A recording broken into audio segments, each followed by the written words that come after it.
Hello world and welcome to Biblical Genetics. I'm Dr. Rob. I'm coming to you today from the beautiful campus of the Arizona Christian University. I'm actually standing in the offices, the brand new offices of the Creation Research Society. I came down here for our annual Board of Directors meeting, and I'm using a university setting on purpose because I want to discuss politics, university research, and privacy. I'm just going to give you a very brief overview of some of the political things that have happened over the last several decades. The first thing I want to discuss is the Common Rule of 1981. This was the U.S. government trying to get in line with international standards, and basically they just laid out a set of rules for dealing with people. So privacy, informed consent, paperwork, things like that, just to make sure that human rights aren't violated as we're doing research. This is a reaction to some of the earlier work where paperwork wasn't documented or where things were taken from people without their permission, and Nobel Prizes were granted on that work and things like that. So it's big brouhaha, and we learned a lot of things about legal stuff, and we said, okay, we want a common system instead of rules. So if you hear some construction noise in the background, don't worry about it. That's just improving our facilities. We're still kind of moving in. We're having some shelving installed in the laboratory area in the back. By the way, if you don't know anything about the Creation Research Society, we are decades old. We're the oldest scientific society for creation research in the world. If you would like to know about membership, there'll be a link in the show notes, or just go to creationresearch.org. So that happened during the Reagan years. I think that was his first year in office. Under George Herbert Walker Bush in 1990, a court case called Moore versus Regents of the University of California happened. And here the courts decided that discarded tissue and cells from a patient are not the property of the patient, even if those things are used for commercial application and people are making money off of your cells or your liver or something like that. It's not yours anymore if it was discarded in a hospital. Now, that was 1990. That was way before we had the modern advent of personal genomics and personally identifiable material, which we'll get to at the end. In 1996, under the Clinton administration, the Dickey-Wicker Amendment was passed. This prevented federally funded researchers from creating or destroying human embryos. Well, that caused some problems. What is the definition of federally funded? Totally funded, partially funded, formally funded? And what do you mean the destruction, the harm caused to human embryos? What if you're just experimenting and not harming them? So all this legal stuff, all this wrangling, all this angst happened when that law was passed. But that law is still on the books. It's still illegal in the United States to create or destroy a human embryo. In 2001, under the George W. Bush administration, basically the president said, no new lines. He was aware of the stem cell research going on. He put a moratorium on the creation of any new lines. Now, at the time, I was a little upset with this because I thought you should have said no lines at all. I thought maybe he should have just given $1 billion. Granted, that raises questions about whether or not the government should be supporting research like that, but the government has lots of money, they give out lots of money.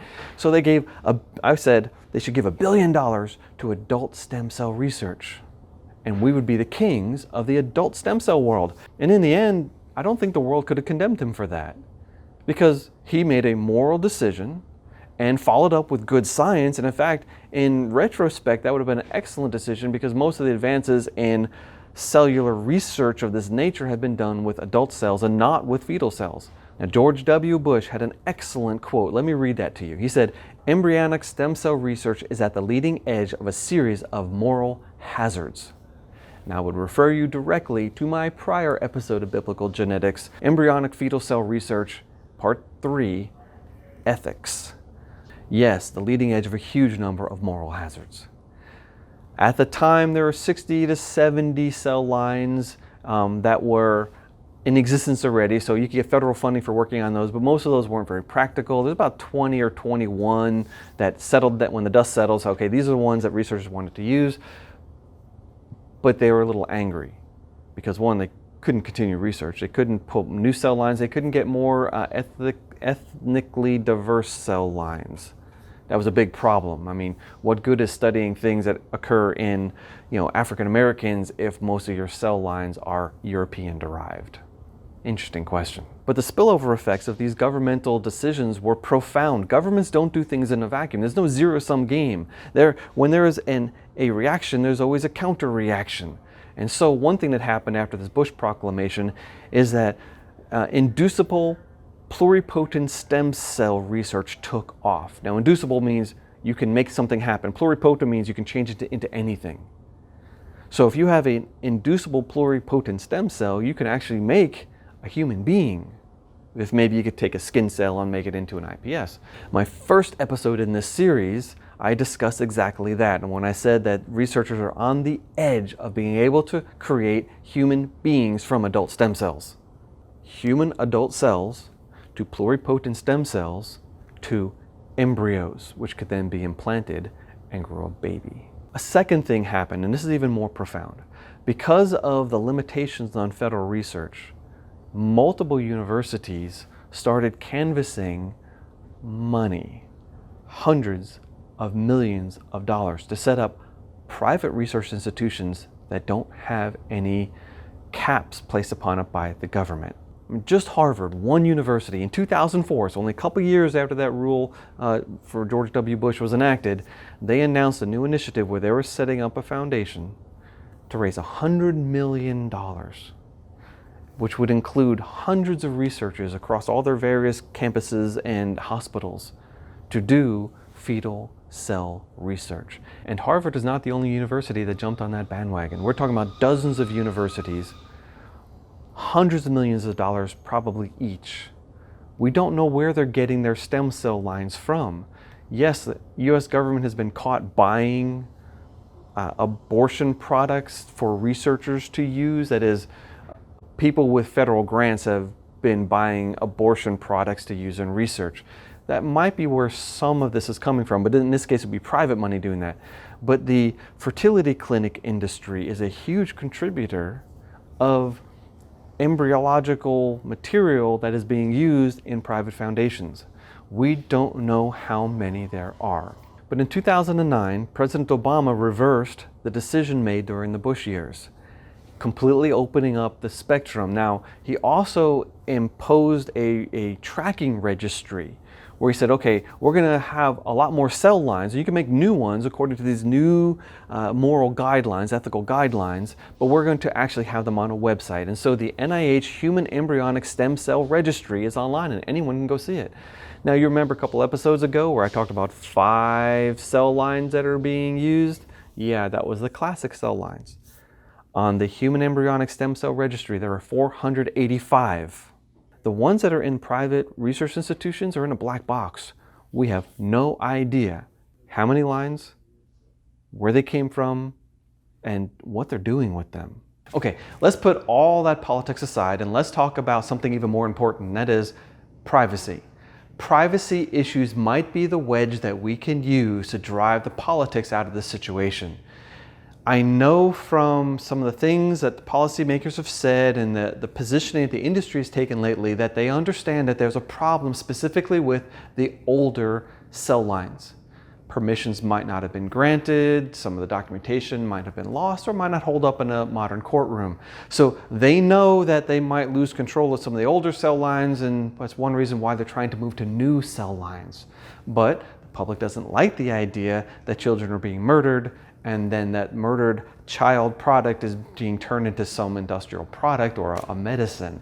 Maybe privacy is the wedge that we can use to get a policy change. I know from some of the positions taken by some of the big players, some of the policy changes, and some of the wording and some of the documents that I've read, that they understand there's a problem, especially with the older cell lines. There might not be proper documentation. They might not have gotten the correct sort of permissions. Those documents, if they even exist, might not hold up in a modern court of law. And so they're like, well, we got to replace these things with something new. Whether or not you and I like that, this is what they're trying to do. But privacy is huge. Consider HEK 293. We know this comes from an abortion in the Netherlands in the early 1970s. We know the laboratory it was done in, and we know it was in Leiden in the Netherlands.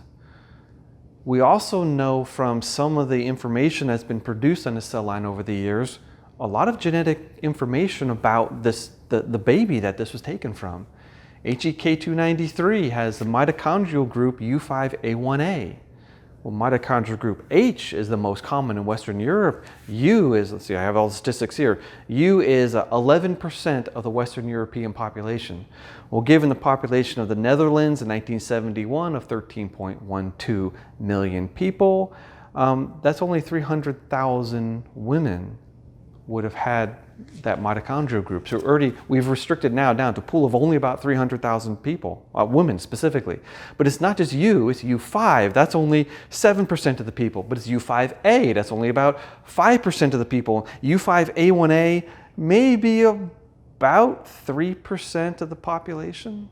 That is 3% of the population that is female of reproductive age, because you can look at an age pyramid and you can estimate and say, okay, these are the women of reproductive age. But we can easily get it further than that because a lot of additional genetic data has been published for HEK293. Specifically, one particular paper, they listed all of these single letters in that genome.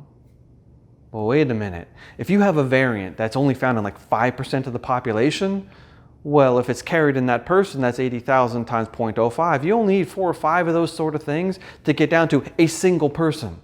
Let me explain to you how, in the early days of genetic testing, these things were brought into a courtroom to prove guilt or innocence. One of the big strategies they would do, they look at a series of pieces of DNA and they say, okay, what fraction of the population has this? What fraction of the population has this? What fraction has this? Well, if this is like 70% and this is 25% and this is 2%, the probability of any person having all three is 0.7 times 0.25 times 0.2, and that number gets very small very quickly. So if, let's say, you had 20 letters and you know all the probability of those letters, you can multiply them all together and you can say something like only 1 out of 10 million people have this letter combination. Your Honor, this person has that letter combination. They're probably guilty. Well, it's not good enough. Okay, let's add another letter and another letter and another letter. Now we're talking about 1 out of a billion, 1 out of a trillion. The only way it's not this person is if the person has a twin brother. But the person doesn't have a twin brother, therefore they're guilty of the crime. Well, in this case of HEK293, we can whittle this down very quickly to, we know it's a woman that has these letters. But that's not personally identifiable information. That's just saying that statistically it's only one person. To get it personal, you would have to do something that they've done in a lot of cold cases. Like the first big one that was ever solved was called the Golden State Killer.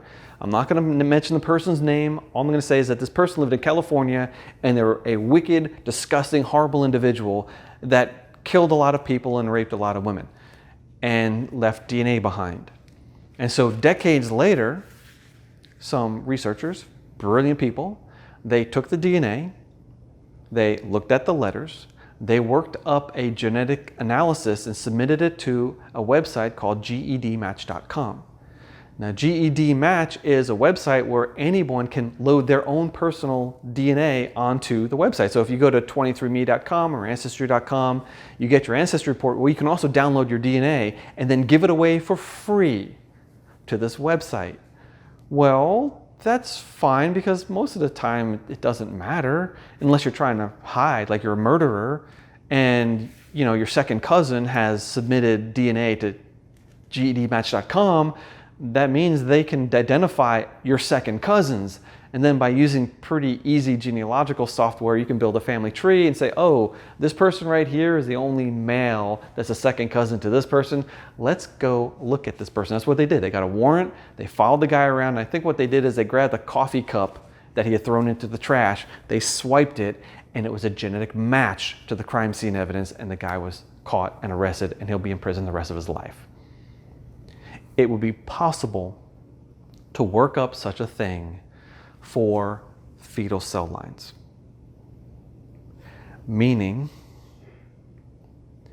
you could identify the mother, the father, brothers and sisters, aunts and uncles.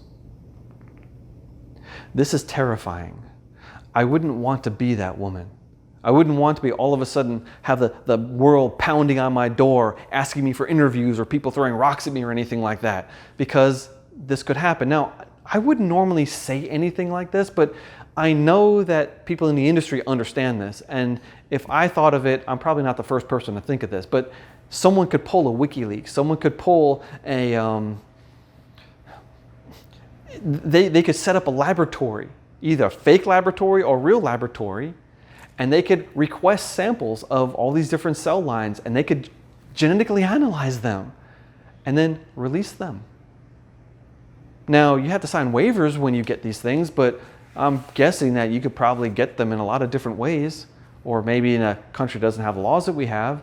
But even so, a waiver, I mean, once the information is out, it's out. How can you legally sue someone who's done something like this? That's an interesting question. Or maybe someone will decide it's worth being sued. It's worth getting this information out because I want to stop the abortion industry. Now, someone who has gone to a fertility clinic and has had embryos created and frozen, well, if they don't want those embryos later on, they're just going to decay until they finally die away, and then they'll be thrown away. Or maybe they'll be thrown away before they get to the decrepit state. So a lot of fetal tissue research is being done on these spare embryos. Well, when the man and the woman went to the clinic, did they understand that their extra embryos might be used for medical research, or specifically potentially privacy-destroying medical research? I mean, we know that the mother of HEK 293 had other children. We know the mother of Percy 6 had other children. The parents are probably still alive. The children are probably still alive. We don't know who the fathers were. We think in one case we might know who the father was, but it's not certain. What if the father wasn't the father, and that's why the abortion happened? It might destroy a marriage. What if a politician was involved? What if a religious leader was involved? A community, a paragon of virtue, all of a sudden is found to have an illegitimate child, perhaps with even an underage woman. There's a lot of really sticky, ugly things that can happen here, and a good sleuth might uncover a few of these facts. But once knowledge is learned, knowledge leaks out. It would be really hard to keep that under wraps. Therefore, don't do this. However, the embryonic stem cell registry does have email addresses associated with all of those lines. So I am saying that some reporter could do a detailed study and communicate with all these people, contact them, and ask them what went on. And I bet we could learn a lot of very interesting information that way. But I wouldn't want just every Joe Blow to be out there firing off angry emails. That's not going to advance this at all. We need a very sober, dispassionate analysis before we can draw conclusions and then make policy decisions. As a group of Christians who hate abortion and we want to affect change, we want to do things in a way with the most potential impact. Not fritter ourselves away chasing at every little stray thing, but actually to build a consensus view of an issue, maybe issue a policy statement or something like that. And so I'm hesitating here. And I know I'm talking in circles, but it's because this is a very difficult political situation. And yet, I think we can probably do something huge if we have the right mindset. Okay, that's a wrap on our 4-part series on the use of fetal cells in science and medicine. Just to summarize what we discussed, in part 1, we talked about what we are able to do today, what we're on the verge of doing in stem cell and fetal cell technology. In part 2, we outlined the 5 classic cell lines that have been used for over the last few decades to do things like make medicines and immunizations and things like that. In part 3, we delved into the realm of genetics and discussed how difficult it is and how there are moral compromises and uncertainties everywhere we go, and the fact that these cell technologies are part of our daily life even though we didn't even realize it. And we asked some open-ended questions on what we're supposed to do and how we address these things in our religion and in our society. In summary, fetal cell technology is troubling, but listen to the words of Jesus Christ in Luke chapter 12, verses 2 and 3. He's talking about the Pharisees. Nothing is covered up that will not be revealed, or hidden that will not be known. Therefore, what you have said in the dark shall be heard in the light. What you have whispered in private rooms shall be proclaimed from the rooftops. Now, I don't know about you, but I yearn for redemption. I yearn for the return of Jesus Christ. He has promised that He's coming back and He's going to set all things right. So all these struggles that we have with fetal cell technologies and with medical practices that really trouble us ethically and morally and spiritually, these things are going to go away, but they haven't yet. So one of the big purposes behind the series that I've done is just education. I know that I left a lot of hanging questions that I didn't answer fully. Some of them don't have full answers, and some of them would take a dissertation to answer well. But the point is that in studying these things, we learn. By learning, we think through issues. We can better resolve our position and our responses to other people, and we can take better action in the future for past mistakes. I really think the Christian community let down their guard here. I don't think we saw this coming, and if someone did, well, I didn't hear about it. I guess most of you probably didn't either. It's like, silent voices crying in the wilderness. Well, they're silent, or they're not heard by millions of people, therefore the word didn't get out. But the word is starting to get out. We're starting to see the trend, the direction, where we can go in science. And there's some places we don't want to go. But the only way the government, the industry, and the scientific community is not going to go there is if we raise a big ruckus. So I hope something I've said in these 4 episodes is going to help you to raise that ruckus. On buymeacoffee.com, Brian M., Stephanie S., Jeff W., and Logan K., thank you guys. You're awesome. On patreon.com, my long-term supporters, Ken F. and Dave H., you are in a tier well above everybody else. I can't believe how much you've helped here. Thank you so much. But also, Adam B., M. Matsky, and Rob S., you're at the top level. Daniel P., James R., Jeff V.D., Mark K., you guys are in the middle. And Jonathan P. and Ted H., you are not forgotten. I am thankful for all the help that I get. But the best thing that you could do for me, the best thing you could do for biblical genetics, beyond anything, is to tell other people about it.